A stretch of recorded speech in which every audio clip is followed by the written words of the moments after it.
show is called Women Forward Part 2, and Innovated Women. That is a subtitle. And we had Women Forward Part 1 show 10 years ago to celebrate Women History of Month. That's March. We are now in April, but every March, the nationwide, and they are celebrating to honor women, to respect women. And so we joined a wonderful movement or annual event.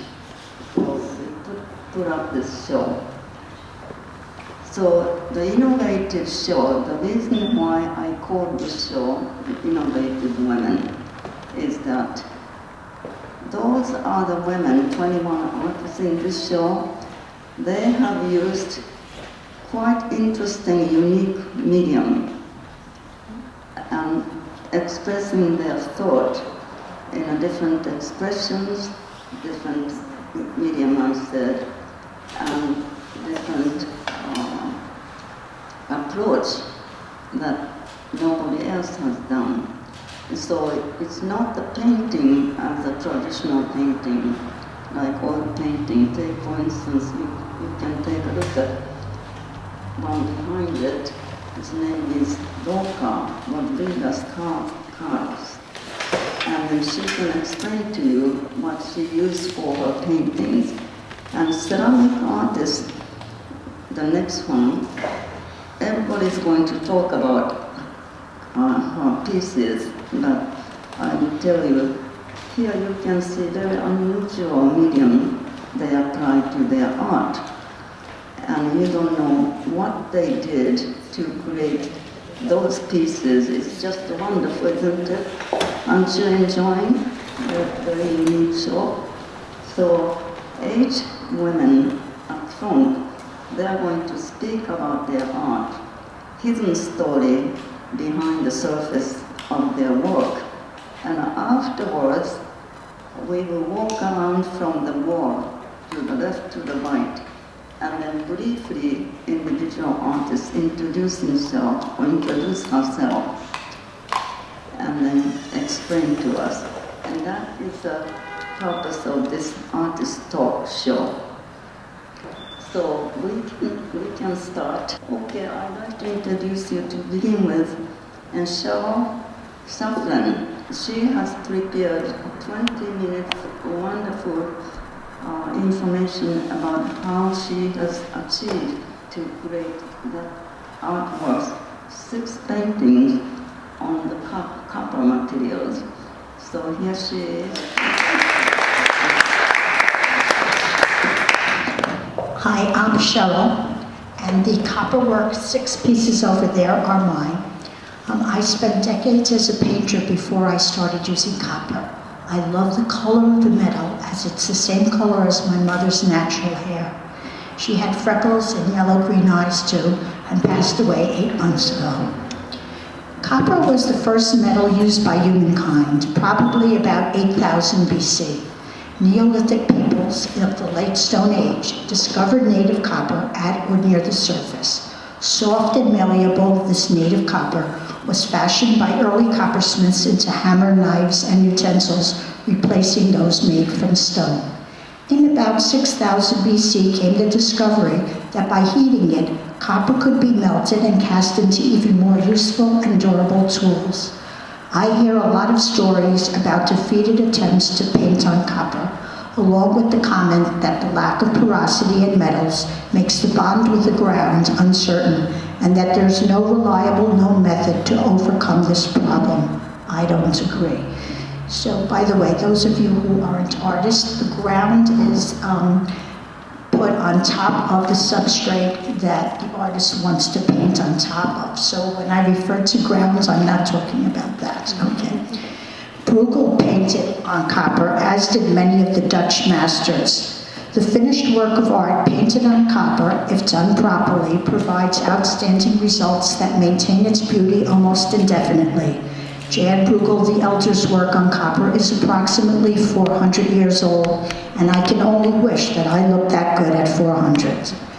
Rembrandt, Claude Lorraine, Jean-Simeon Chardin all experimented or used copper as a substrate for some of their paintings.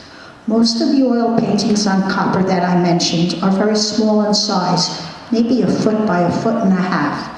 The key to painting on copper is the preparation, and if you don't do this properly, you'll be headed for serious disappointment. The actual painting part is the same as it would be using a smooth wood panel. A primary concern is the green or bluish copper carbonates that form on the copper, brass, or bronze surfaces. If not sealed off from the elements, no matter how well controlled, this coating of verdigris will naturally develop as a form of oxidation when exposed to air and will block the bond of your ground, eventually causing peeling.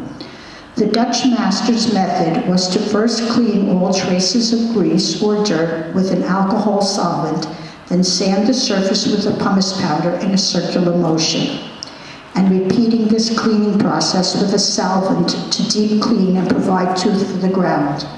Alcohol is good for this step. The Dutch used a pumice powder, but a good fine-grade emery cloth will work better.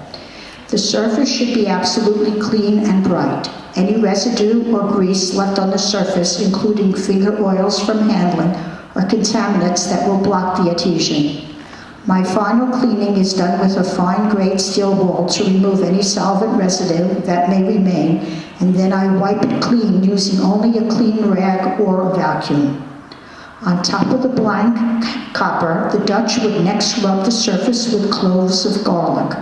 One of the active ingredients in garlic is a cysteine-based sulfur-rich amino acid compound called allicin.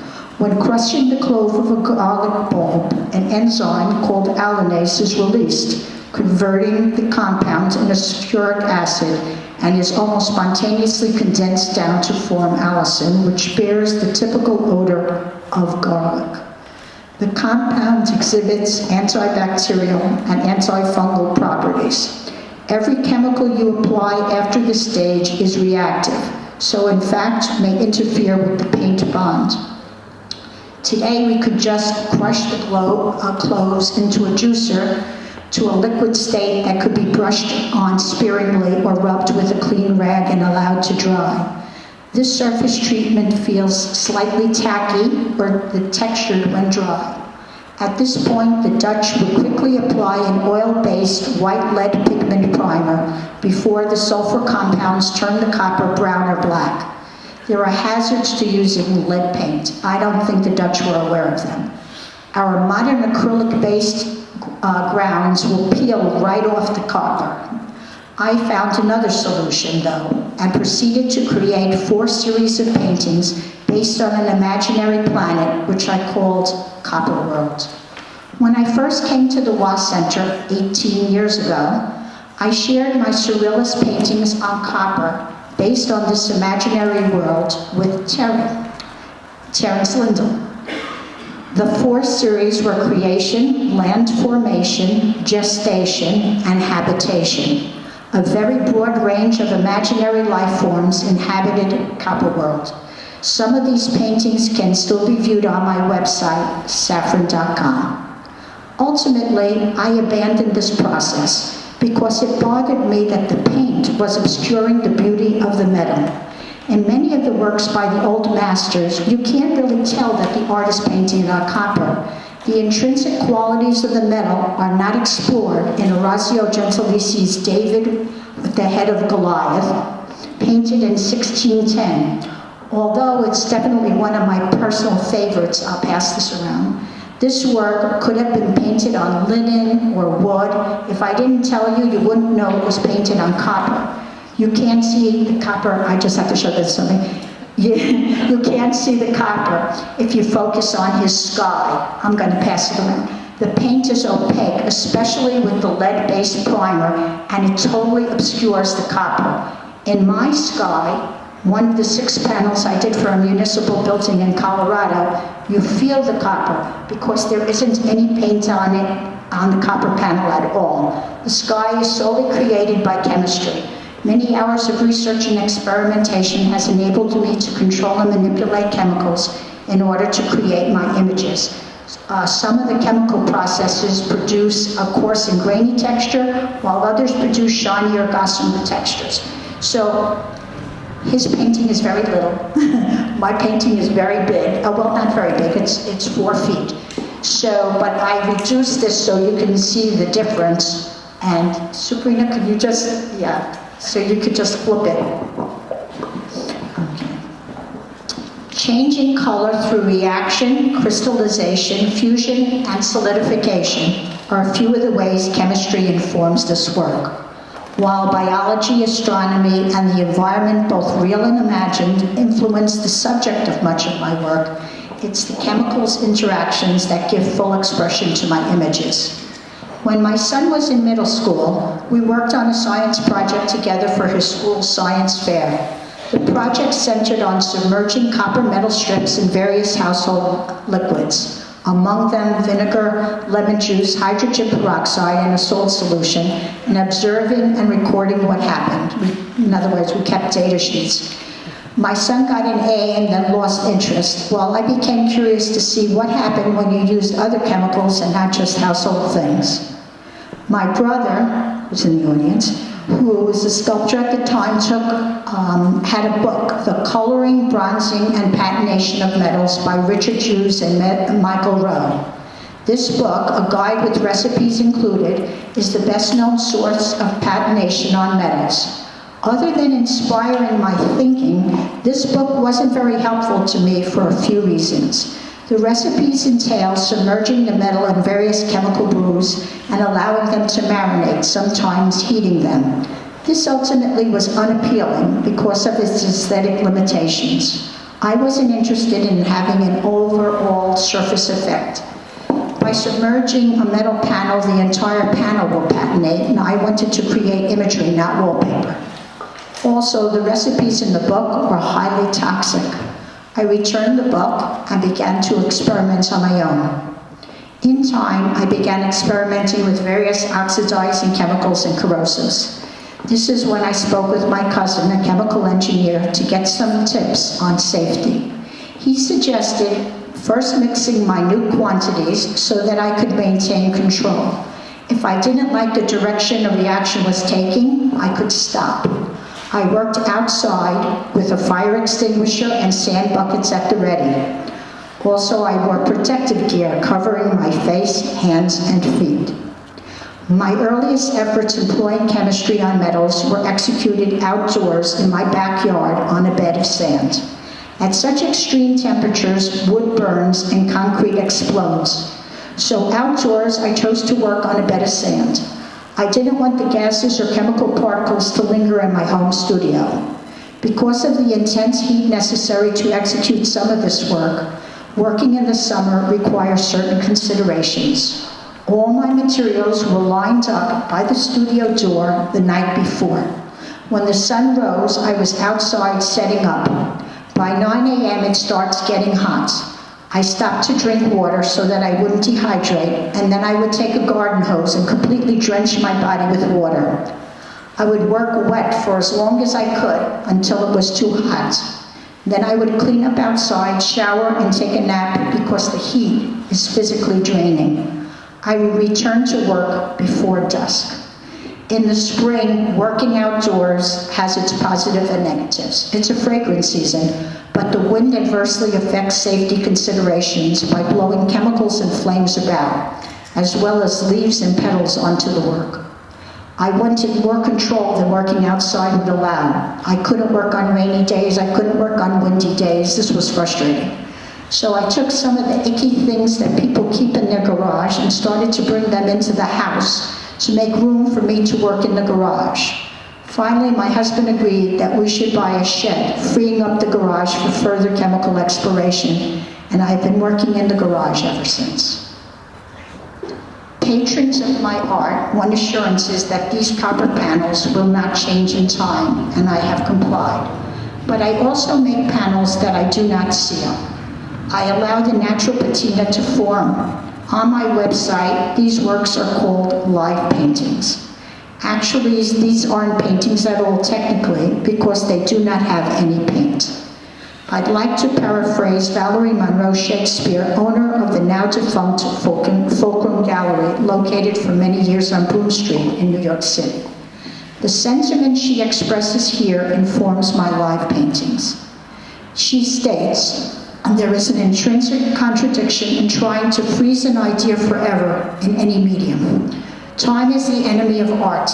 Attempting to capture an impression or concept for future appreciation without actually considering the future of the substance on which the art is created. The survival of a work of art that does not incorporate time is a losing battle against the ravages of time. Future generations are relegated to peering through glass at shadows of once great art or viewing masterpieces recreated by the hands of restorers. This art becomes nothing but legend. The future becomes a major part of the art when the material of which it is made is interfaced with the idea of art. Instead of fighting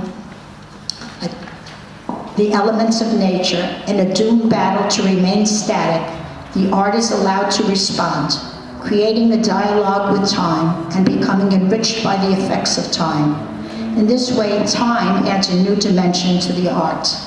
On my website, you can see Corroded, one of my living paintings created in 2006. It has continued to grow and now has a crust that is more than 6 inches from the surface. Corroded continues to chemically evolve. The six pieces in this show have all been sealed. My work is in public art spaces nationwide and has been featured in many articles, including a feature in Chemical and Engineering News and the centerfold of National Geographic Science. Thank you for your patience. Oh boy, that's going to be a hard act to follow. My name's SUPRINA. I'm a sculptor. G.W. busted. It's George Washington in the corner over there. The piece is about mass incarceration. Take a closer look if you like. There's a photo loop going on inside the back of his mouth. And his tongue is made out of plastic forks because he has a forked tongue. And American Hero, Colin Kaepernick, is the first of a series I'm doing on American heroes. That happened because of our new administration in America and feeling very much frustrated with the negativity and the divisiveness of our country. So I wanted to start working on a series that showed people who were trying to change things now in a positive manner to unite us all and bring us together as a country that I think most of us seek us to be. So, and then the gun, it's called Bang Bang Photo Op.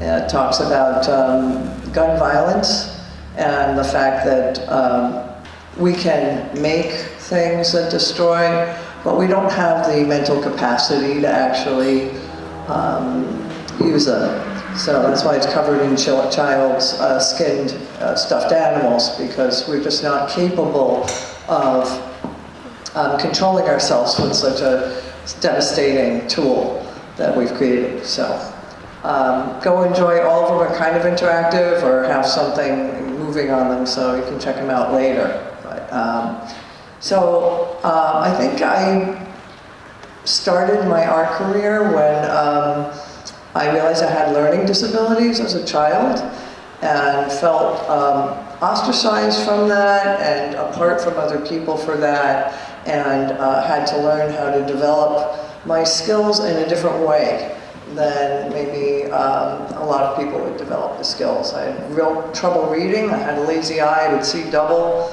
which was resolved through surgery eventually, but all those things made me feel a little bit like an outcast. And it's interesting that I chose, in the beginning of my career, found objects, which are also outcasts, as my material to work with. I felt a kinship to anything that was thrown out. And I also was puzzled by society finding value in any particular object and then for no reason that I could quite figure out, deciding the object had no value anymore and tossing it out. And that was fascinating to me, and is still fascinating to me today. The fashion world is huge, uses this method, and we now have 52 seasons in a year, right? They change every week, so you're supposed to buy new clothes and get rid of the old clothes weekly. So it's just become such a country of consumerism, and that's probably where I started making my art from. So I went to college in Philadelphia, but never finished school there. And then I got a job at Macy's Parade Studio in Hoboken, and that's where I learned my craft. That's where I learned how to sculpt. My first project was a 15-foot high moon, crescent moon, a man on the moon shape, and I was like, how am I going to do this? But it was a very supportive environment, and people would, you could ask other people questions. They had an amazing shop in Hoboken, and I learned so much there, and eventually left and started my own prop company. I continued to do bizarre one-off things for whoever wanted me to do that, and but always in the back of my mind, I always felt like I was dancing around my own art, not really doing my own art, just making a living being an artist. And then 9/11 happened, and I happened to live on Fulton Street at the time, and my studio was in Dumbo, and I was creating Christmas windows for Bloomingdale's, actually. I had a crew of 7 people working for me, and I was carving a Santa Claus on that day. And I was completely affected. My mortality really struck me. Seeing my employees went up and watched the building come down, which I didn't want to do because I had to live in the neighborhood after that and see the devastation of the neighborhood for months after that. So that changed me. That made me feel like I don't want to not do my art. On my deathbed, I want to say at least I tried. At least I tried to do it. So, hence I went into my art full time. Became poor, but very satisfied, very happy. So I've been a struggling artist, I guess, since the early 2000s. And my work has become more and more social and political. Again, because I feel like artists are messengers and also reflectors, and reflect back what they see in society. And then you can take from it whatever you want, but it's meant to bring up a conversation. So, okay, what else is it? Sculptures are made of paper mache. You will take a look at closely, and then you will see what's going on in his mouth and then in his eyes. She combined with high tech as well as paper mache, which is very common medium that artists use. I just wanted to mention to you. Okay, that was wonderful. Okay, my name is Judith Hooper, and the paper, I call them paper relief sculptures. Those are all mine. My mother was an artist. She sang opera, and for her it was very important that her children have an appreciation of the arts. And I think it was one of those times where life just sort of worked out, because she had children who were born with the aptitude for it. So we each had to give and want what the other had.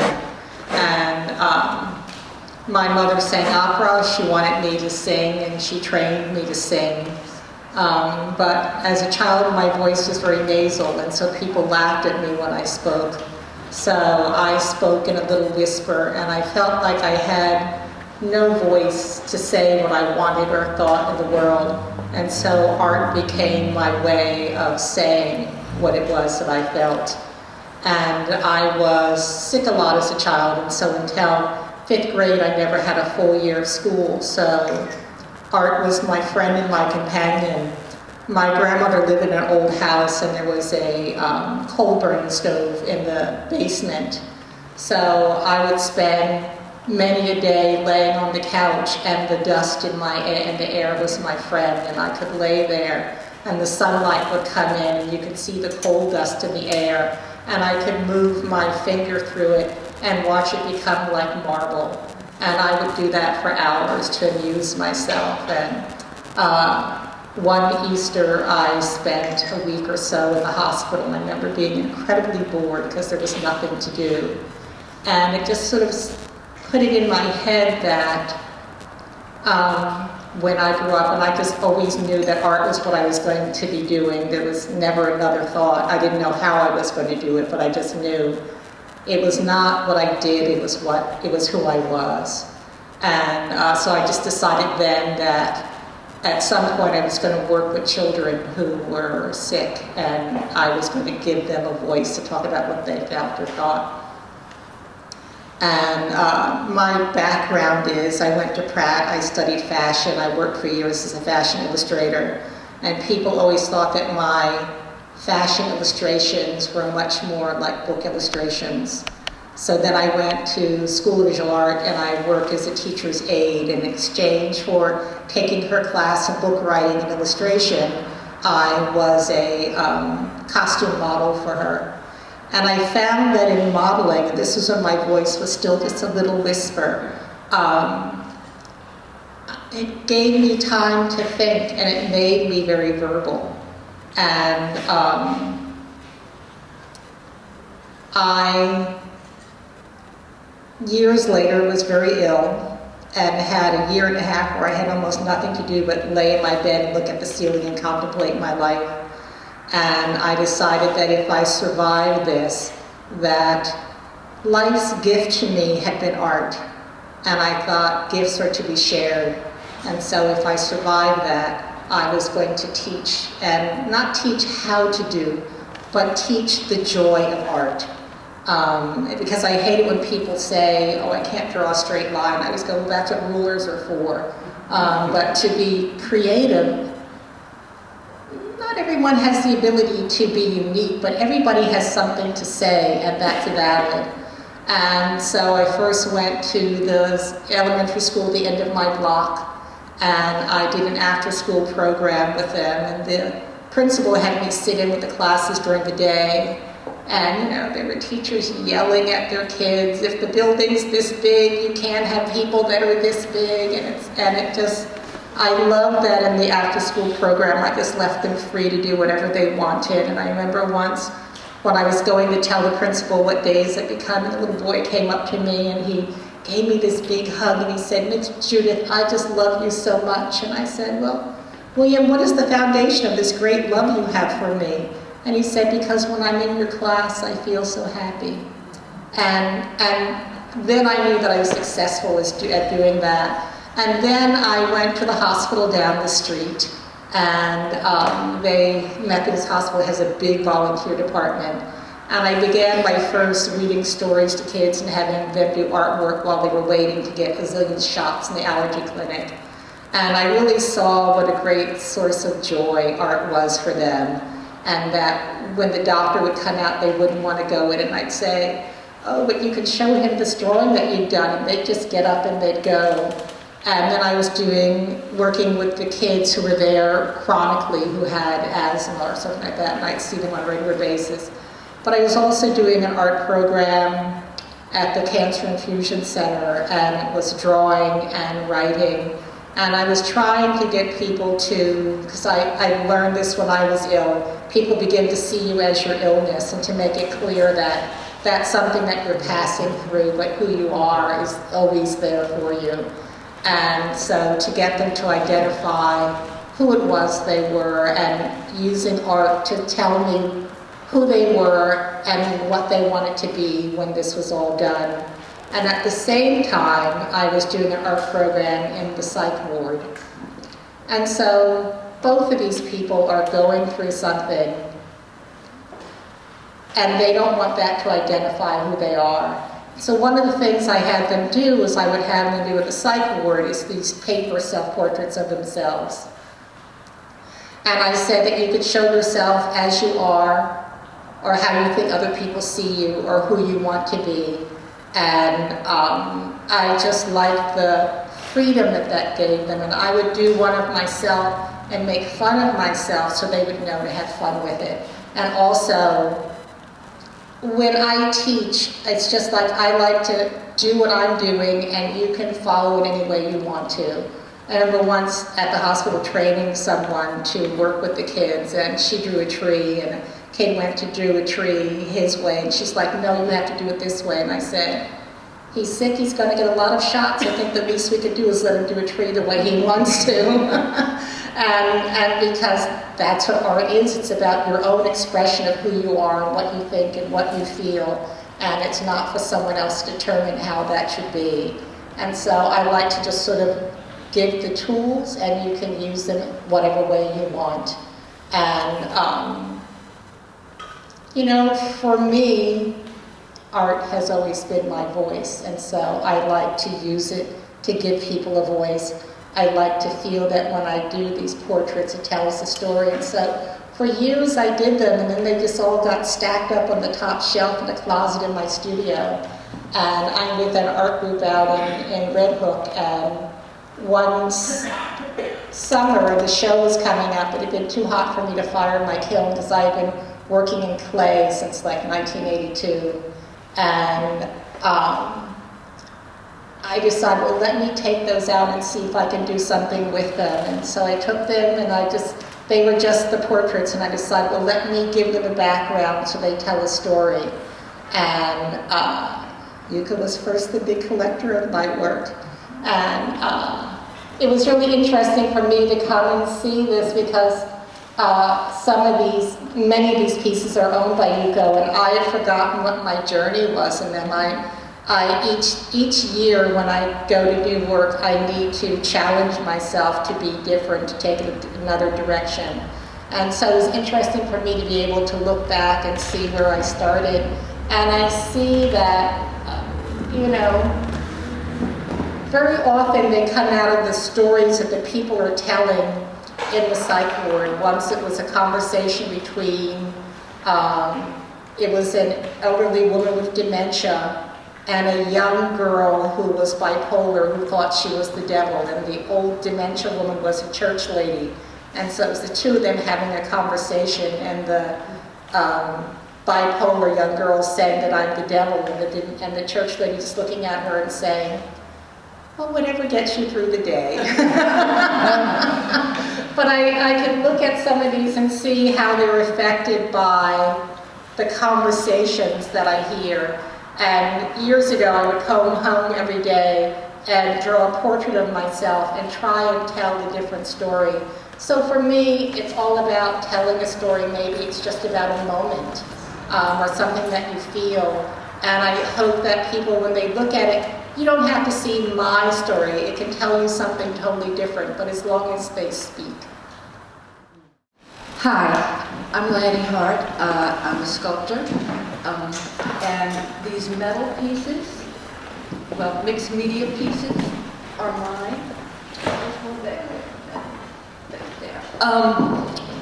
These pieces are representative surrealist pieces. They are based on women's issues and other social issues. The reason I believe that I love this mixed media is because I've spent a lifetime of gathering different tools, different styles. I can't seem to get enough of learning new materials. I began very early on. My beginnings were in my home with my mother and her sisters. They were all into different kinds of needlecraft, different kinds of crafting, wax fruit. I remember very clearly learning how to make wax fruit in the 50s. Another thing that one of my aunts who inspired me so much, loved to go into the woods. We would go into the woods with her dog, and we would find dried objects, whether they were mushrooms or branches or flowers, and we would come back and we would make wreaths for the door, or we would make arrangements for the houses. And she was the one that taught me that you can find anything in life and make an art object out of it, or a beautiful thing, or a thing that at least interests you. She also got me very interested in going to flea markets and garage sales and antique shops, and so I'm a constant shopper and peruser of junk.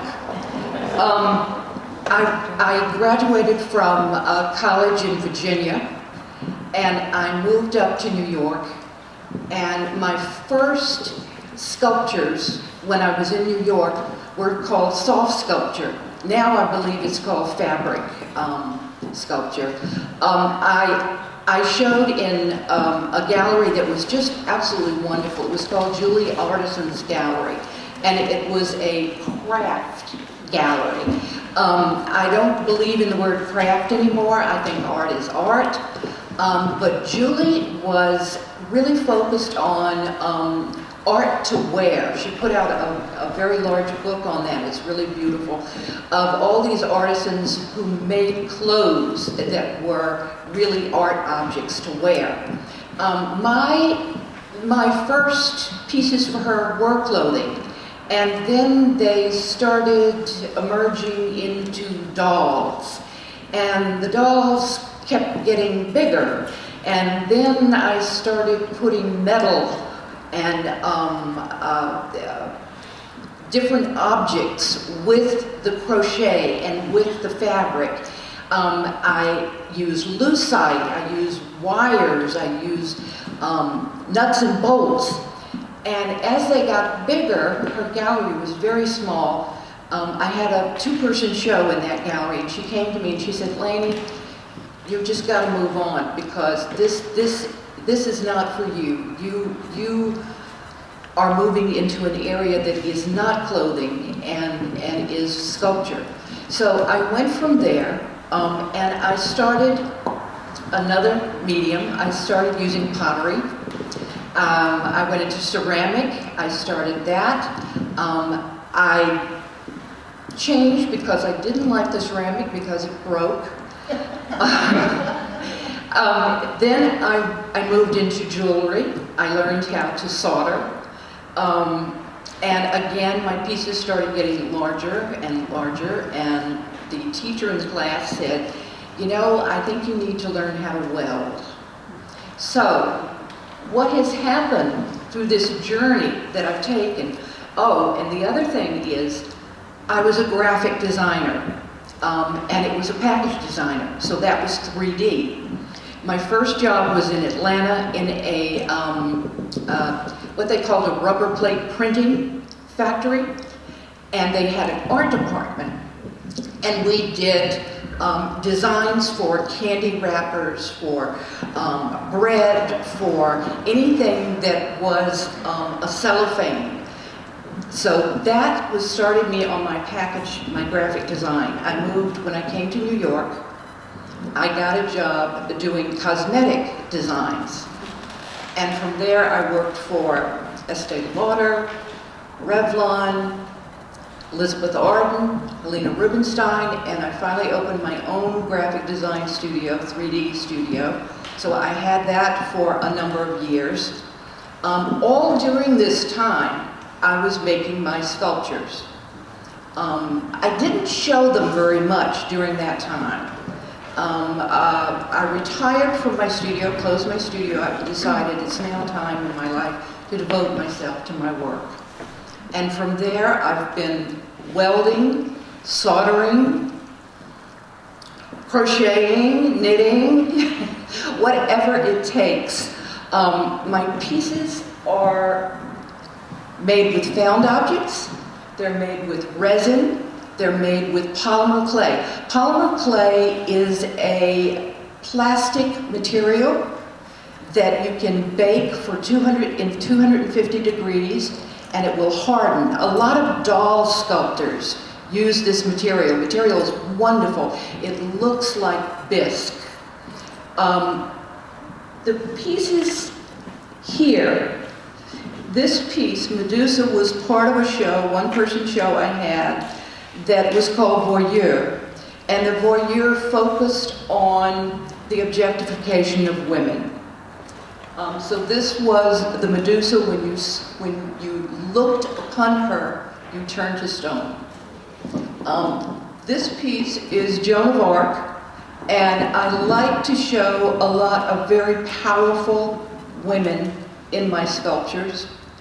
I also want my women to be very beautiful. I want them to be feminine.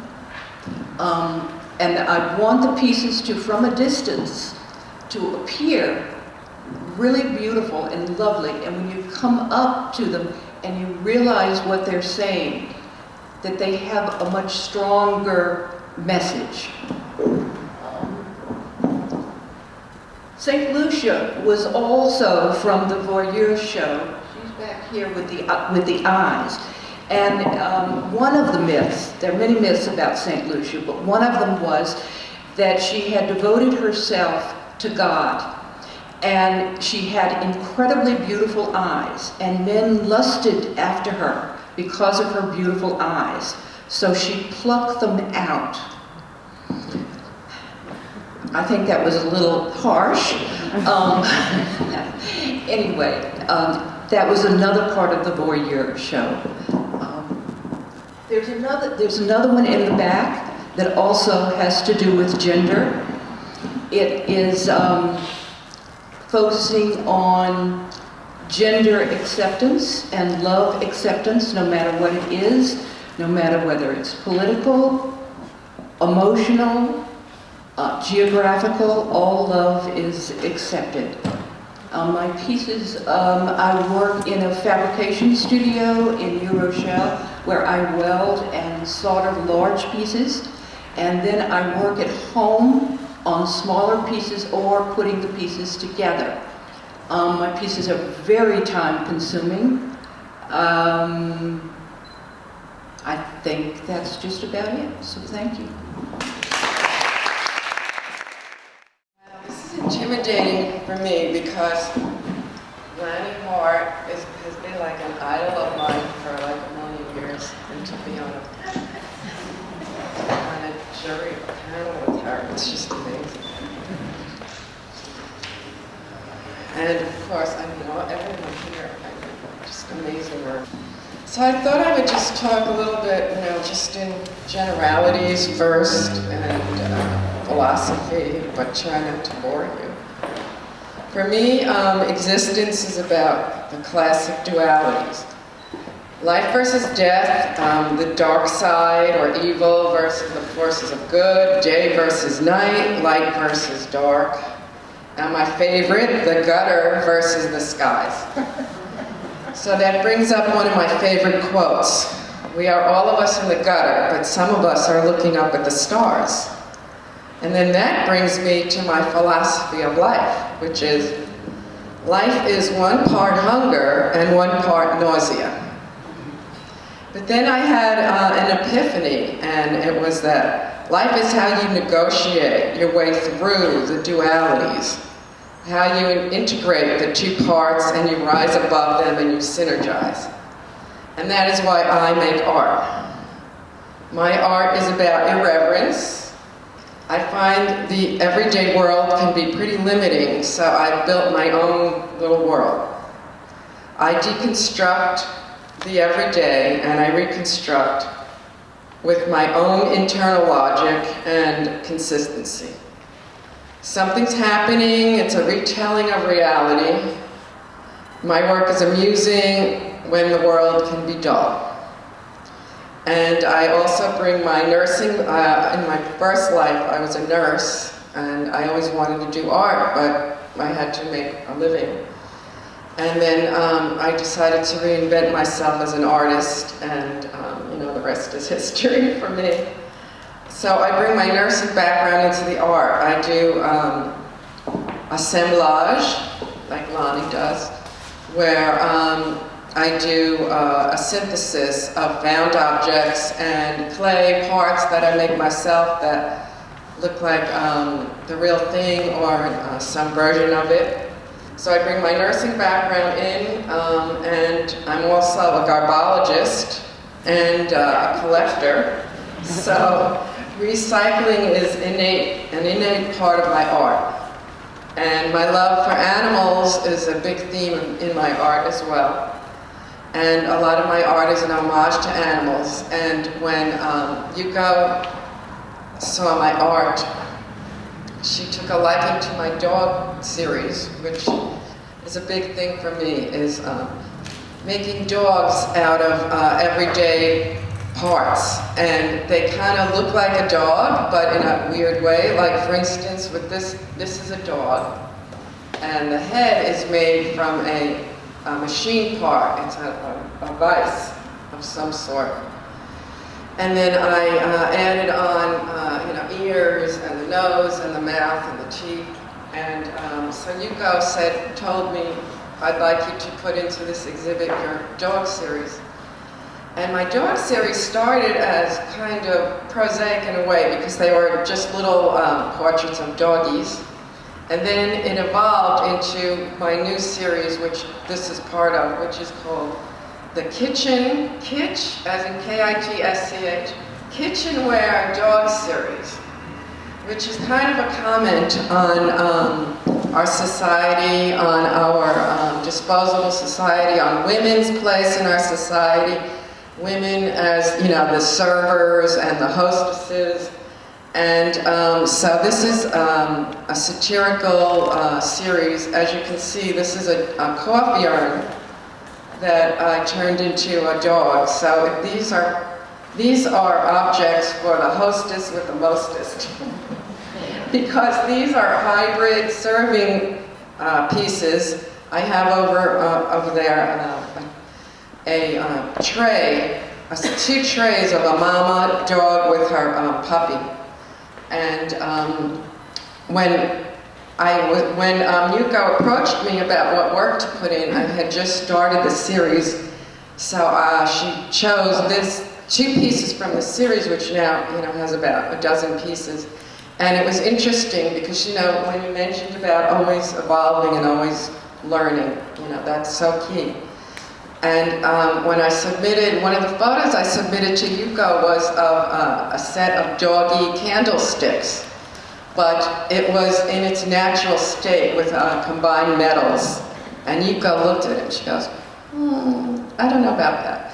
So at first I was kind of insulted, of course, but then I realized, Yuko made me realize that you have to have consistency, and you have to have it be fun and interesting. So here I was going for the original, rustic metal look, but I had this idea of spray painting some of them, and then I realized, wait a minute, I have to go back in my studio and I have to reimagine these dog candlesticks, and I spray painted them, and now the whole series is going to be these dog serving pieces, and they're all going to be really funny, whimsical, fun pieces, and they're all these bright, sparkly, bright colors, and that makes it a full series, which is another thing that I wanted to talk about, which is that I think it's flattering the people who are on the panel that we are kind of all mid-career, which I mean in a good way, because we're not emerging. We have found a voice, we have all found a voice that expresses who we are and that works for us. And I think that is the success. I think you should judge your art, the success, not necessarily financial, but if you've achieved a goal of being able to portray what you want to say and finding your own voice, which is so difficult to find, and it basically is that you can look at it, well, there's nothing new under the sun, but I like to look at it as you take an idea and you put your own original spin on it. And if people get it, if people respond to it, then I think, you've been successful in your art. And a lot of women are very hard on themselves about, how successful they are. But I think it's to a true artist, it's about being an artist is about fulfillment and being able to make portray your inner feelings and put it into your art. And as I said, have people respond to it and put it out there. So when I was talking in the beginning about, I'm kind of talking about a confidence level. Here I am, you know, with these people who are just, you know, amazing. And I'm like, oh wow, I'm so nervous. But actually, to be an artist, you have to have a lot of self-confidence because you are putting yourself out there. When you put your art out there, it is you. You are putting yourself out there. You are putting yourself in the public eye. And to be able to do that means that you have achieved a level of self-confidence, which I think is great and of course, very empowering.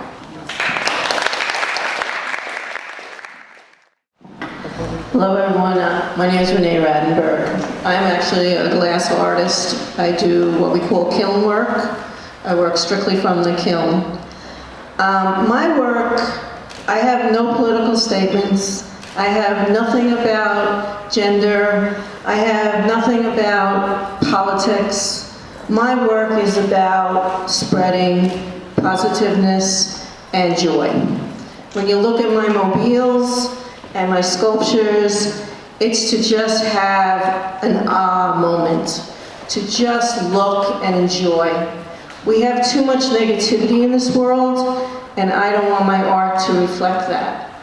So for me, my art is about bringing that wonderfulness of us out.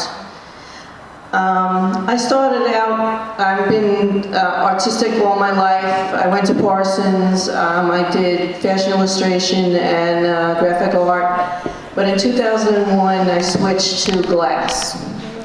And actually, this one, this big one, looks like a dream catcher.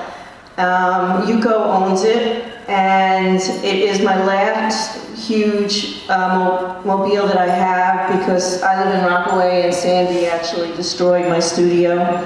And Yuko, who I'm totally grateful for her being a patron of my work. This was how I started. I started putting together scrap stained glass and found glass together using what we call the copper foil method, which is what Tiffany used to use for all of their lamps. And I've always had a fascination about mobiles. I love mobiles, and so that's how I started. And we talked about evolving. Well, from mentoring from different artists, they told me you either have to start welding the metal because that's using conduit piping, or start creating with your glass. So about 8 years ago, I went on a journey to learn how to fuse glass, kiln work at actually Urban Glass, which is down in downtown Brooklyn, and I started that journey. And so my work is also shows in this show the different methods I've used with glass. That other mobile in back of you with the flowers is actually glass powder drawn on the glass and then fused into the glass. It's not painted, it's not painted on glass, it's actually glass paint fused into the glass. So that's a method that I learned and I used, and for me that's, you know, a garden and just being, especially now with the spring and rebirth. The one in the window over there, the smaller one, which you can't really see, but every single line has engraved in it words of positiveness and peace and hope, and also that's another method I did of how to make that one. The sculptures, the 4 sculptures there, the one that everybody thinks is a roller coaster is actually a wave. That was the first sculpture I made after my studio was reestablished after Sandy, and that's why it's called the Rebirth Wave. Because of going back to recreating again, because for me, the worst part about Sandy was not so much losing my studio, but losing 9 to 10 months of not being able to create. I got depressed and overwhelmed, and I'm a very big component about art and how art helps us. And because I'm also was in the healthcare field, and Sandy actually showed me personally how art affected me emotionally and mentally. So when you fuse glass, it's really hard to use different pieces of glass and melt it together as that piece. But I wanted to go back to my recycling roots that when I first started. So the two pieces in the middle is actually using found objects and using different methods or techniques of glass. So I'm starting to incorporate glass with found objects, so that I could bring back my recycled component that I originally had when I was doing the piecemealing of glass. And the last one on the end is just an experiment that I was using different kinds of glass and just put it together, and the base actually with paint corresponds with the glass on the top. I love doing my glass. For me, glass is such a hard medium because it involves a huge amount of technical knowledge. And because I would have ideas in my head, but when I put it in the kiln, it wouldn't come out the way I wanted it from my head. So I had to learn a lot, and I definitely, from changing my medium, I've learned a huge amount of techniques for glass, which has helped me to evolve as an artist. I am not in this room, but I'm starting to go back to my roots of painting using high fire enamelings that I used to do before I did with glass. And also I'm sketching, and I'm bringing my sketches into my glass, again using enameling. So that I go back, I evolved, and now I'm circling back to what I used to do in a different way. But I think it is important as all artists to evolve and learn. And it's actually for everybody to continually learning new stuff every single day. And this medium has definitely been, for me, a learning curve, which I totally enjoy. And I'm very honored to be in this show. Thank you. Hi, my name is Akiha Yamakami. I'm Japanese. My work is a soft sculpture on the wall, and this one, ground one. The internal organ and cell of the body is the main subject and inspiration of my work.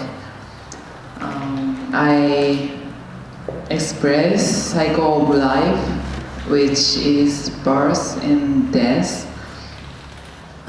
My interest in the human body began in my childhood, though I didn't remember how and why I got into it. I had studied printmaking, which creates three-dimensional pieces by printing lithograph on spandex fabrics. I've been working with this method and concept for 14 years.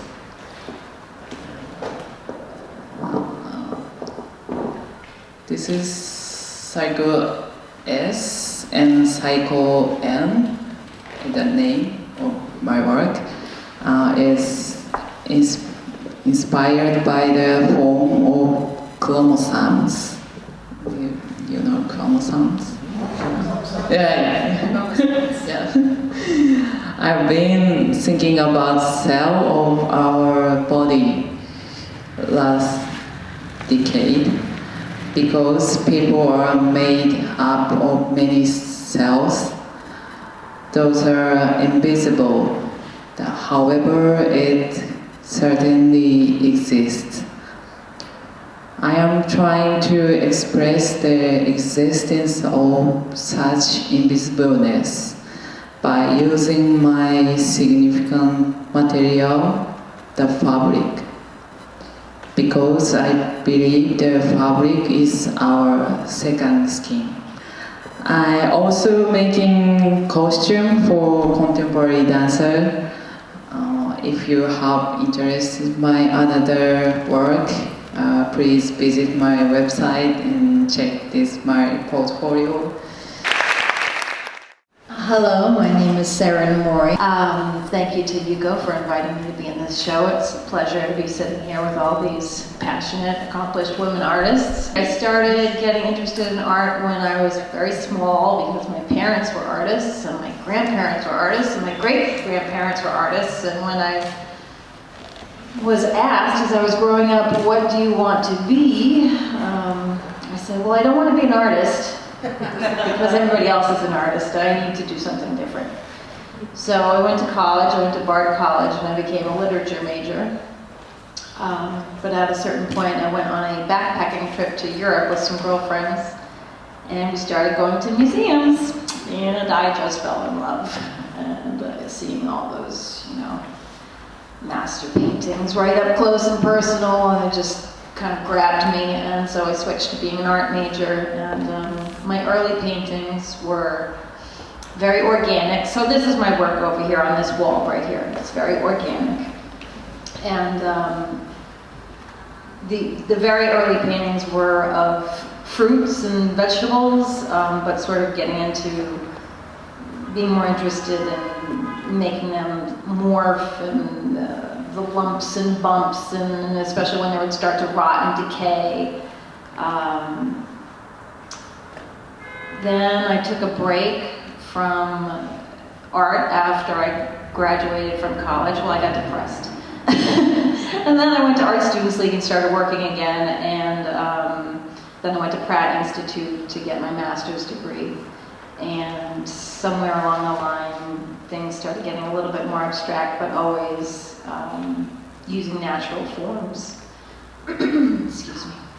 So my underlying interest is, like Akiha, the things that we don't see, the energy and particles that unite everything, atoms and molecules, and just an awareness of the energy and movement that's going on all the time under the surface of our general perception. So that's sort of what's speaking to me and all of my work, and also the relationship to not only being inspired by microscopic things, but macroscopic things, and the energy and movement there, and the fact that we're on this spinning planet, and our internal organs are moving, and everything's moving, and the galaxy is spinning, and it's kind of wild at all times to me that this is our existence. So I'm hoping that that comes through the energy and the movement, and things, because things are all connected by the same particles. The idea is that any iteration is possible. So my paintings very often are sort of like biological and botanical hybrids. Things are sort of coming together and evolving. Lately I've had some sort of interest in fairy tales because of the beauty that they talk about, but also the underlying darkness, just the general power of nature is in there. What else? So when I was at Pratt, I started working in encaustic. Actually, when I graduated from Bard, when I was at Bard, Kiki Smith came and gave a lecture, and she was working in wax, and she was doing a lot of visceral, kind of bloody type body things, and it just really spoke to me. I was going through sort of reconciling losing my mother at a young age.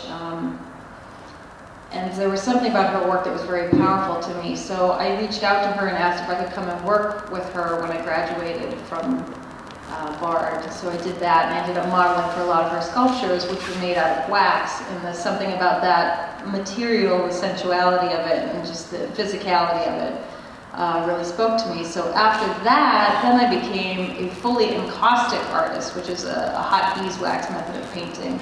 But I was using it in a very sculptural way, layering it up and carving back into it.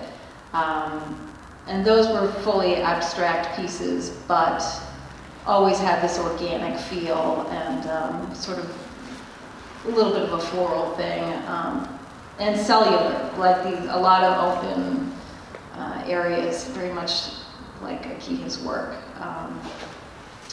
Then I got involved with a paint business, an artist paint business.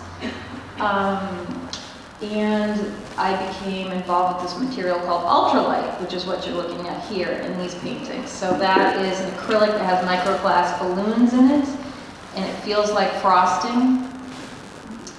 And that led me to the pastry bag. So I ended up using the pastry bag and these cake tips, and some of them were floral, and so these forms started coming out, and I just went with it. So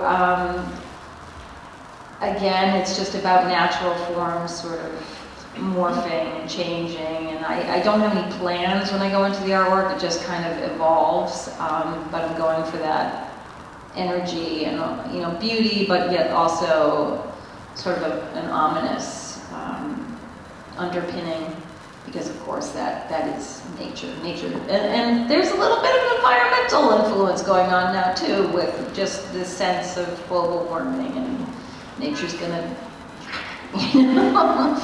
get angry at us. And, so yeah. What kind of tools? Well, now my tools are pretty much the pastry bag, and I make an incredible mess. So the material is very fluffy, it comes white, I color it with pigment dispersions, and I extrude it through pastry bag and layer it up. And I have many different tips. And I use other materials too. I'm very materially focused, and I like using different things. So there's glass beads, and sometimes if I do work on canvas, like the one painting that's on the right, on the lower part, is on canvas. The rest of them are on panel. But that one, actually, if you go up close on it, you see that the canvas has actually been cut and then sewn first. So there's like this underlying armature there, which I think has to do with sort of a need to, some sort of relationship to repairing wounds. And then the paint is layered on top. And also there's just a nice transparency that happens with that one. But there's a little bit of a sci-fi influence in some of my work, a little topographical kind of thing. It's like internal, external, different viewpoints, micro, macro, I think I already said. Lots of different things, but basically just fascination and intimidation of nature and our existence and all of that. So I guess that's it. Thank you.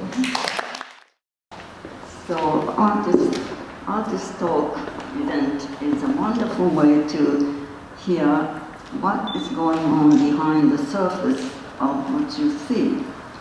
There are so many professional artists. I am so proud of you, and we own, Yukoni Foundation own quite a few pieces from those artists, and they have exhibited their pieces before.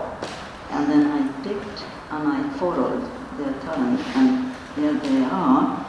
And yes, they are, I would say, mid-career artists, or even professional artists. I wouldn't say commercial artists necessarily. Just because they are commercial artists doesn't mean that they are excellent. You can see we are not commercial galleries, but we are a non-profit art organization. And the mission of the WA Center, WA, means peace, harmony, and unity.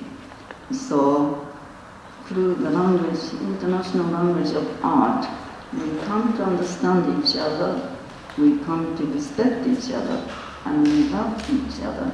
And that's the only way to make the world livable. And then those artists, they are all talented women artists. Not to say that I am against men. Yes, we are men and women in the middle. We all come together to try to understand, to appreciate each other. That's what Bar Center is all about. Bar Center's mission is based upon my concept, bridge concept. Bridge between you and me, bridge between men and women, and bridge between performing art, which is upstairs, performing center, and then fine art. And we bridge all the creative field, and then bridge between local, national, international. So we have quite a few international artists here. Currently, the one who is here is from Japan. Oh, they are all Americans. That's interesting. We have Chinese artists, and we have a Korean artist in a small gallery, and we have African American artists here. This is very interesting. His name is, she explained to us how she created her sculpture relief, paper relief sculpture. If you can take a look at all the pieces, very, very detailed hands or claws are three-dimensional by cutting. And so I am just amazed what one can do with simple paper. Simple means their mind is investigating what they can do with the traditional materials. Paintings, what about this other painting? How do you define it? How did she make it? That is a mystery of all talented artists are showing. Unless we know what you heard today, you don't know, you just sit wondering, how did she make it? There are more stories behind it, and we are very limited time-wise. But didn't you enjoy something that all of them expressed? It's just amazing, isn't it? They are constantly searching the meaning of life, searching meaning of how far they can go. And then we human beings always reach unreachable. And as long as we are curious people, curiosity and interest coincide together, then they want to see. That curiosity will be expressed on the visual art, that artist's purpose. So interestingly enough, there are very philosophical statements everybody made, and I am done. You can see how I enjoy having talented people, not talented people, all people who appreciate people like you. We need the support from everybody. And then without art, what's good about life? Life is full of fun, and artists make it to be seen to us. So I appreciate you coming over to listen to the artist talk. I really feel I'm very humble and honored. After this, we are going to walk around the wall, and then many other artists who did not speak today are going to show us and then talk to us. Okay, thank you very much.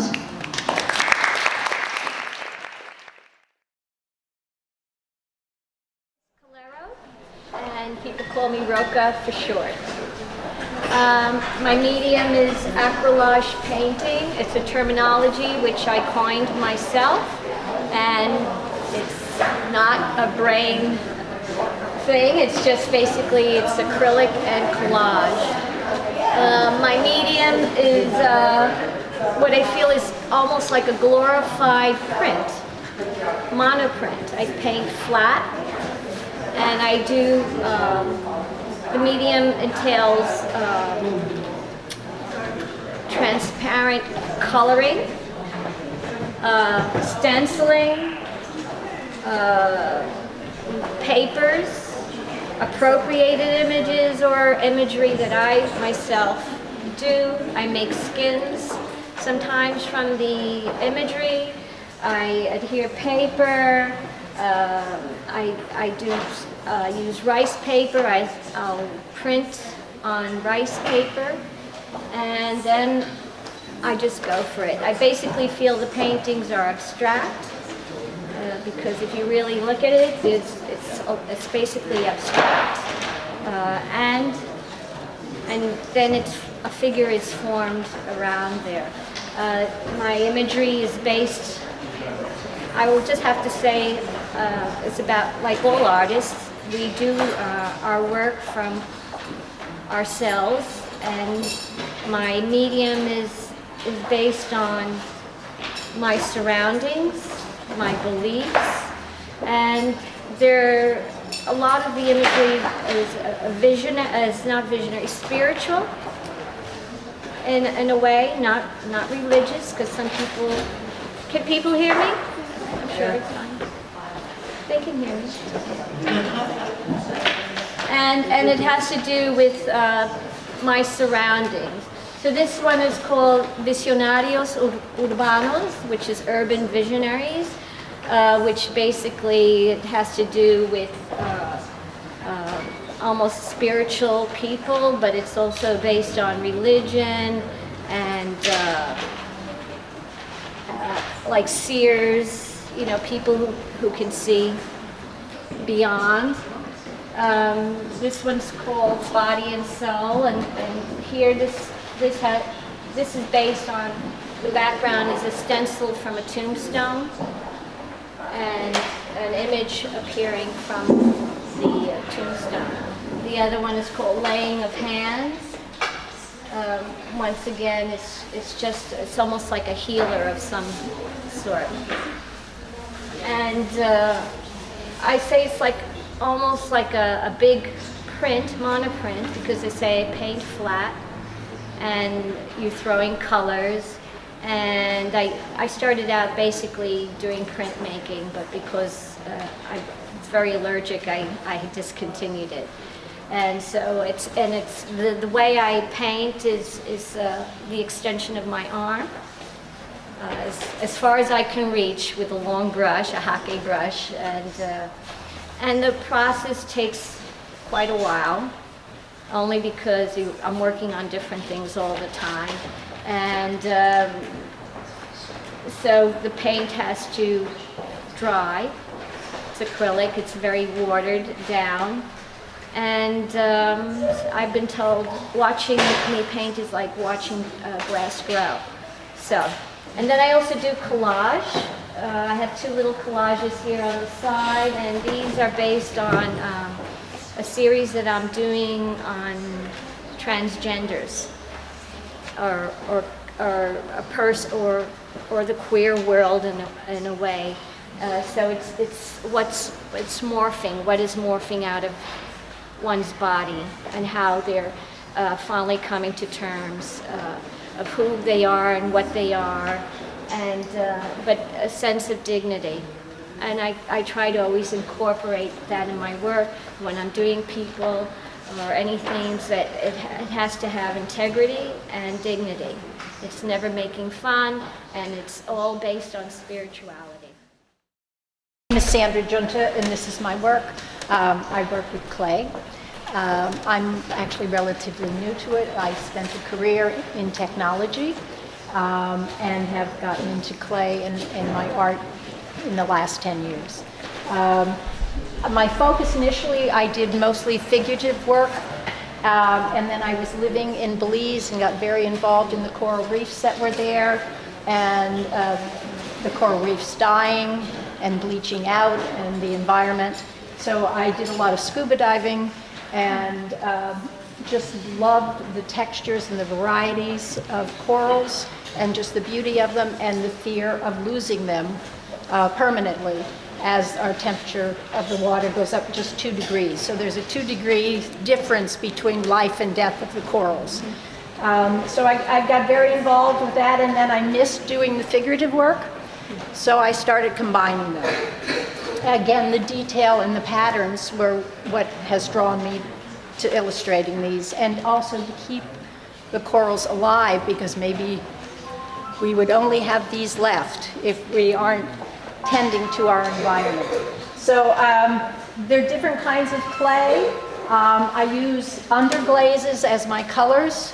So the work is fired once first on a bisque level, and then I paint and glaze.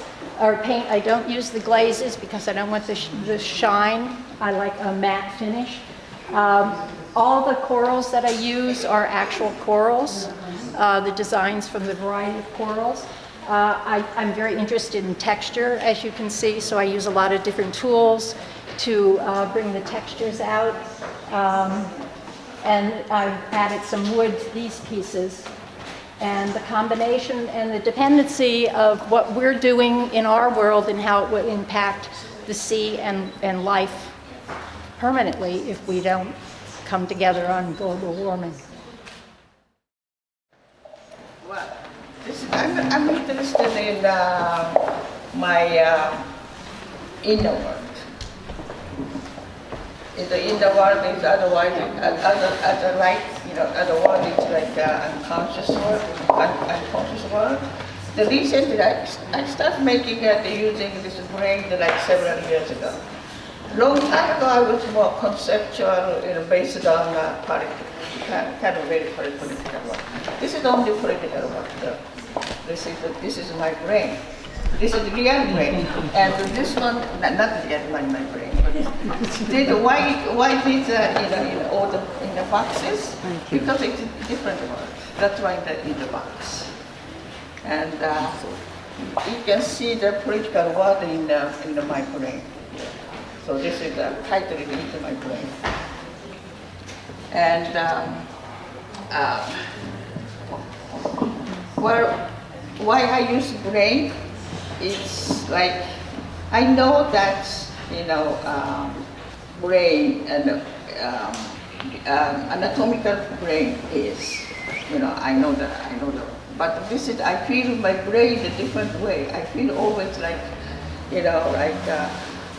I feel like when I go inside of my brain often, then there's a big space, and I stand in the center of the brain. There is the wall around me. It's brain inside the wall. Then there are the various pictures. Then I often go to the inside of the pictures. It's a huge, big, universe. This is what I express. It's my inner world. Is where I travel. This is my journey. This is my work right now. Thank you.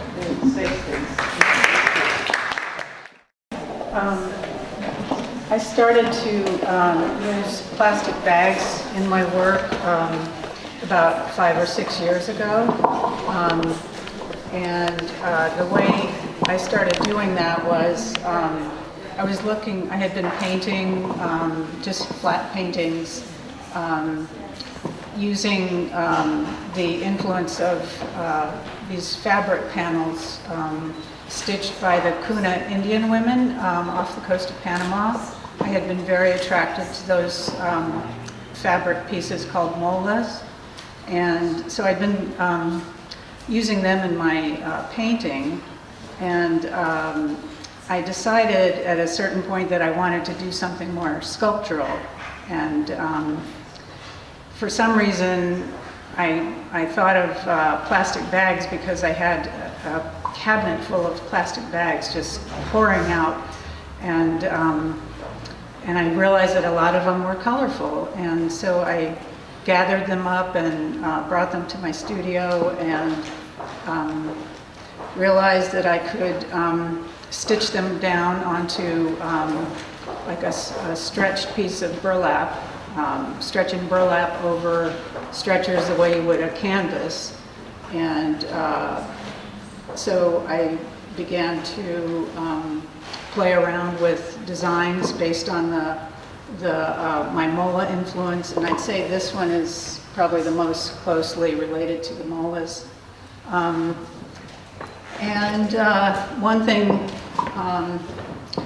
grew into another, and I realized that plastic bags are really a flexible and interesting medium I could stuff them, I could crunch them down. Some were transparent, some were opaque. I could have logos and graphics from the bags shine through from underneath. I began thinking of it more, and the more I worked with them, the more I realized how abundant they were. Friends started giving me plastic bags, and especially some of my work colleagues. And I just, before I knew it, my whole studio was stuffed with them. And so I organized them by color, and I just kept working with them. And I also was using yarn to sew them down. And I really liked yarn. I had a lot of, a huge stash of yarn because I'm a knitter. And so I had all these materials that I found to go really well together. Like, you know, something about the plastic in contrast to the soft yarn, the beautiful colors of the yarn went together really well. So I kept going, and eventually I started using sticks with the bags and the yarn, and part of that came from watching trees be, you know, cluttered with plastic bags. And a friend of mine once said, what we need to do is just retrain ourselves to think that plastic bags and trees look beautiful, which seems, you know, I thought that was a very warped, you know, approach. But I thought about it, and so I brought the sticks, branches, twigs back to the work, and I arranged, you know, bags and stitching around the sticks, and in a way I feel like I found a way to juxtapose branches and plastic bags in a good way. So that's one thing I always notice is the fluttering plastic bags and trees, and I still don't find that beautiful. So I think as part of my work has to do with a lot of sewing, and that's traditionally been what women do. And I also worked in a kind of rug making technique that my mother taught me. These little things in here are all stitched in the tradition of the Finnish ruju rugs. And so I feel like I'm bringing in some of my own personal history and combining it with contemporary issues. I think I'm beginning to feel like I'm going to wind down on the plastic bags, which is probably just as well, since there's going to be a ban on them. And I think all of that is progress. We really don't want these things around cluttering our oceans and our trees. And so I think you know, I'm going to evolve more into probably the branches and sticks and maybe other objects that I found in nature. So that's about it. Now we are in front of black cutting paper. It's not the paper, Tyvek. Tyvek is very pliable materials DuPont create. So it is a plastic, and she is Beatrice Colon. She's a French artist.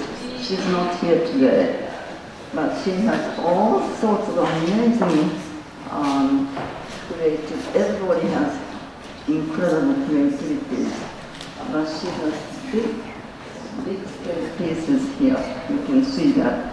Actually, she has 11 pieces continuously, but we couldn't put 7. 2 pieces here, 5 pieces.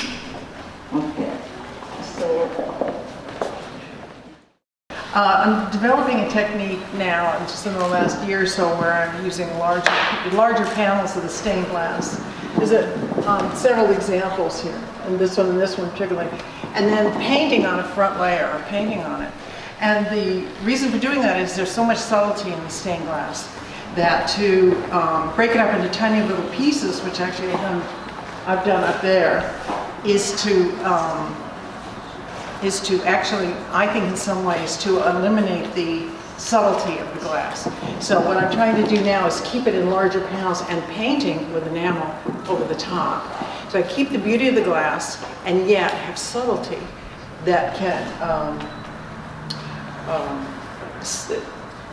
am I trying to say?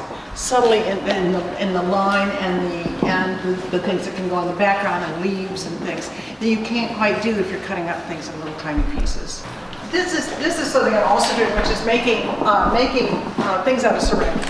So it's a combination of glass, mosaic, and ceramic figures. So everything I do has an element of humor in it because it's what I like best, is making people laugh, or at the very least smile, which is fun. It's the only thing I can think of. Though this is also where I'm doing layers. So you've got a front layer, you've got something that looks like storefront, you've got a little paint on it, and you got some ceramic. So I love layering things up. So you're looking through it as if you're looking through a window at all these delicious things. Things that Judith might bake. her name is Anna Nacht, and she sent me her statement that I'd like to read. On behalf of Anna Nacht, I'd like to inform you what she made a statement. Okay. Anna has made artist books throughout the years, but in 2007, she began working steadily on the saved, which means recycle, to save material, to save books, and this happened to be saving old books. Saved series, which she is presently continuing. She used books that otherwise might be discarded and transformed them into artwork. The books are often painted, distressed, and are sometimes into slivers, which curls and then undulate and return to the tree-like shape from which the paper was made. Lately, the books have exploded from their spines. A 4-inch book has grown to 24 inches continuously through a series of cuts and then spiral, reaching out to the viewer with subliminal messages. Very interesting in recycling, taking something that retains its past but lives again in a total new form. My new work always had some form of recycling, reusing, and repurposing. My biggest challenge is not cutting myself with an X-Acto knife.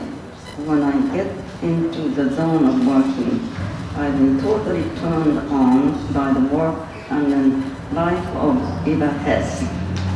Do you know what Eva Hess? Yeah. I don't see myself as a women artist, don't like the label just an artist who happen to be a woman. So here we are celebrating Women's Month, History Month. So she happened to be women. And yes, and we don't have to distinguish. She pronounced that she is an individual artist. I'm Susan Jacobs. I'm a photographer. This is my work. And my work falls basically into 2 major categories. I do a lot of abstract photography, such as these on the right. And I do a lot of botanical photography, such as these series on the left. I realized the more I keep photographing in the botanical world that it's all about the physicality of life on this planet. And the kind of structures that I see when I look closely at the botanical world are the same structures that we share. So, for instance, our nervous systems and our circulatory systems look somewhat similar to these patterns that I've been photographing recently.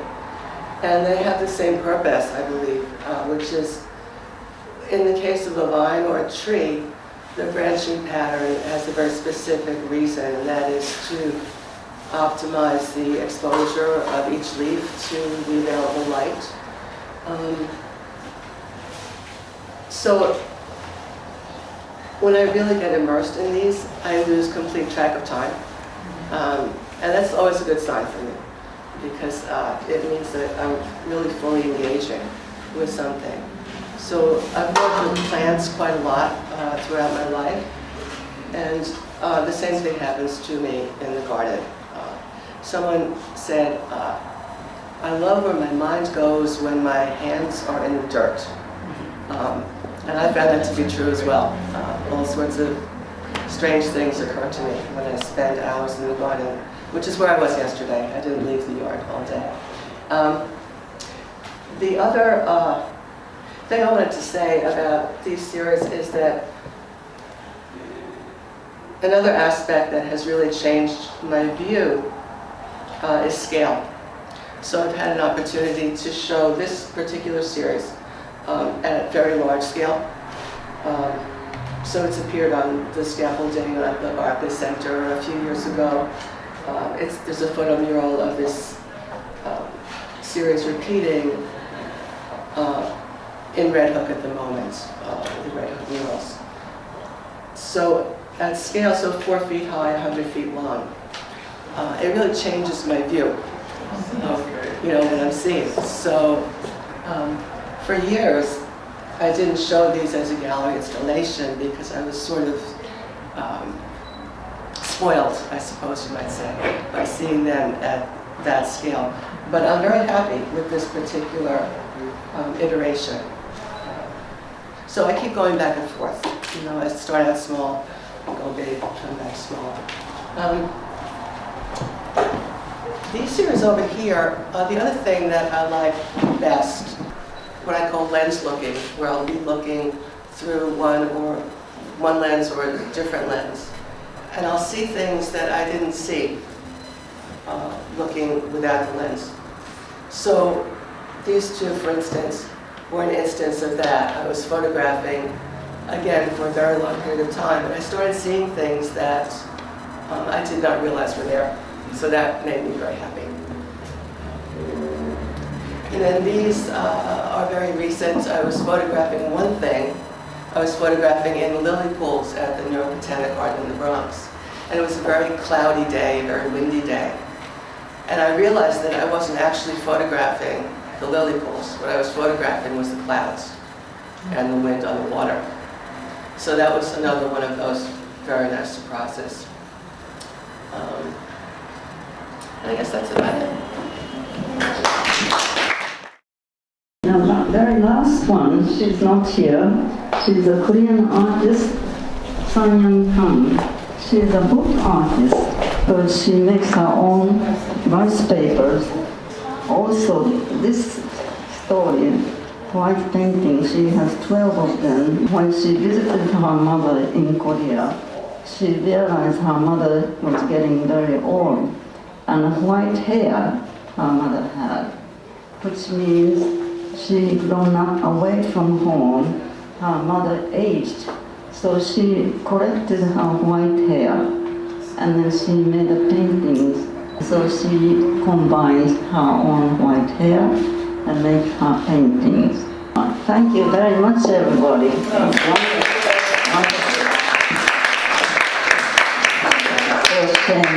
This show is going away. As of 6 o'clock, there are going to be installation. I am very, very sad. It should be lasting more than 4 weeks.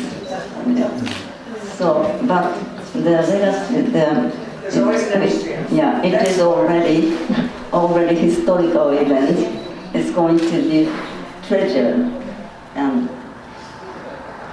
please come back again. We will keep producing, presenting wonderful works. And those artists are not going to go away. We are going to truck around here too. So they will have exhibitions. Okay, thank you everybody.